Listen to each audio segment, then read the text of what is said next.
area that I'll add is in deepening an understanding for the men and the women who sit in chairs in some of the largest businesses in the world, where I'm super excited to say that we've been privileged with access to talk to them and to say, hey, there's something going on in your supply chain. Would you like to know more about it? We even had a call about this earlier today, where we are engaging in and investing in building an understanding around how these networks operate, leaning all the way back to when I was in Rio, like just examining these sort of microcosms of street gangs, but now blow it up to a multinational picture, and then realizing, as I mentioned before, deviant globalization, realizing where that crossover happens from that black market to that white market, if you will, and then saying, okay, in the white market now, these businesses are suppliers for your company. Now that you know that knowledge, what are you going to do with it? Now, of course, Wes, we're going to run into people who were like, I'm not going to do anything.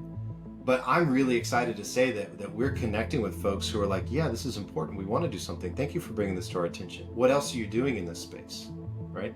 And so when we get into the how, I can go into this more, but really for me, the how is in, may I say metaphorically, shining light into dark places and just making it harder for these businesses to operate in that darkness. And that's something that we can't do alone at Evidencity. We are partnering with several different organizations and other companies, as you know, to try and move the needle and bring things forward. That's amazing. I kind of had a penny drop as you're describing it. Like essentially the world's black markets and white markets are much more intertwined than anybody really wants to acknowledge.